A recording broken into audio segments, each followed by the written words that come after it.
ऐसा है, हमारे ब्रेन में ये सारी बातें हैं पहले से, जो मैंने आपको बताया ना, ये सब आपके पास है, लेकिन कहीं ना कहीं ये पीछे डब्बे में बंद रहता है, खुल नहीं पाता। चलो सामने वाला आके उसको ताला नहीं खोलेगा ना, तब तक खुलती नहीं है चीजें। और शायद मैंने आपको ताला घुमा तो दिया है, अब खोलना ना खोलना वो आपके ऊपर है। दोस्तों, language versus knowledge, who will win and which one is more important? ये जो बात अभी मैंने बोली, ये इंग्लिश में बोली।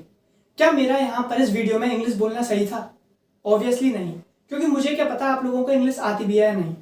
लेकिन जो भी व्यूअर्स मेरी वीडियो देख रहे हैं, 99.99% इंडियंस हैं, और हिंदी कंपलसरी आपको आती ही होगी।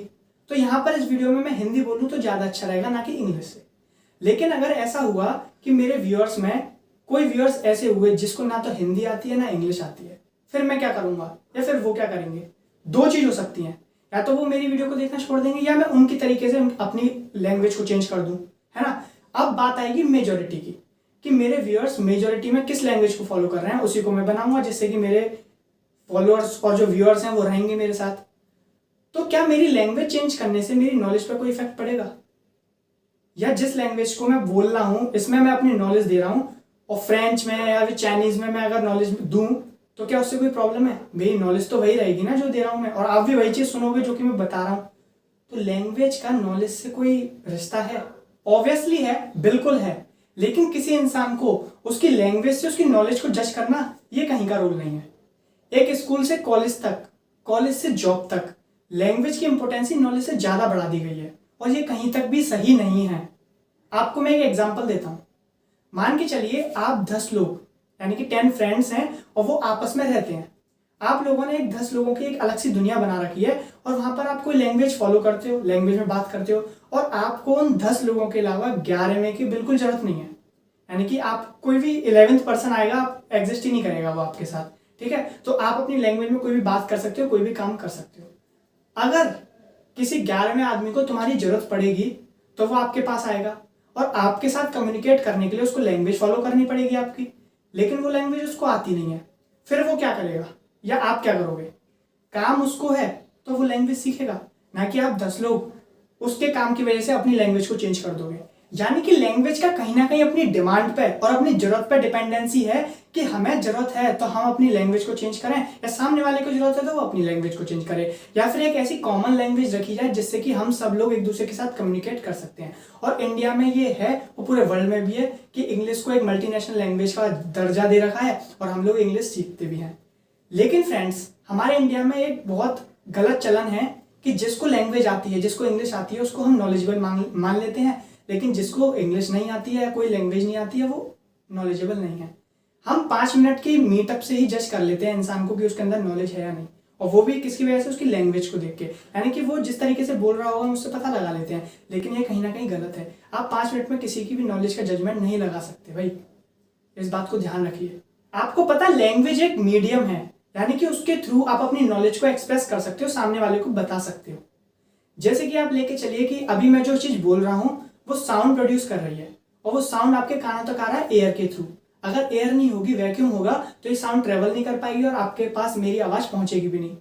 तो इसके हिसाब से मेरी आवाज ज्यादा इंपॉर्टेंट है, या ये जो मीडियम है वो इंपॉर्टेंट है? दोनों ही आपस में एक कनेक्शन रखते हैं। सेम ऐसी लैंग्वेज और नॉलेज का बहुत बड़ा कनेक्शन है। लेकिन किसी भी इंसान का, हम ये नहीं कह सकते ना, अभी मैं कुछ बोल रहा हूँ, मेरे अंदर कुछ नॉलेज है और मैं उसको एक्सप्रेस कर रहा हूँ, लेकिन वो मेरी आवाज आप तक नहीं पहुंच पा रही, तो इसका मतलब ये थोड़ी है कि मेरे को वो चीज आती नहीं है। आप सुनी तो नहीं पा रहे उस चीज को। सेम ऐसे ही नॉलेज पर डिपेंड करता है, लैंग्वेज पर डिपेंड करता है। किसी इंसान के पास नॉलेज है, उसके पास लैंग्वेज नहीं है आपको एक्सप्रेस करने की, तो वो नहीं कर पा रहा, इसका मतलब ये नहीं है कि उसको कुछ आता नहीं है। और सबसे बड़ी बात, नॉलेज को और लैंग्वेज को हम एक साथ रखना बहुत इंपॉर्टेंट है, लेकिन नॉलेज को लैंग्वेज से कम दर्जा देना ये कहीं की बात नहीं है भाई। नॉलेज के अंदर लैंग्वेज एग्जिस्ट करती है, ना कि लैंग्वेज के अंदर नॉलेज एग्जिस्ट करती है। तो इस बात को ध्यान रखिए। आपको पता है, आज भी ना जाने कितने ऐसे बच्चे हैं जो कि एक लैंग्वेज ना आने के कारण चीजों को रख लेते हैं।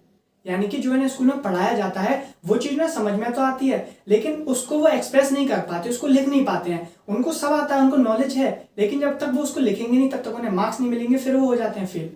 और सिर्फ इसी फेल के डर की वजह से वो लोग रटना चालू करते हैं।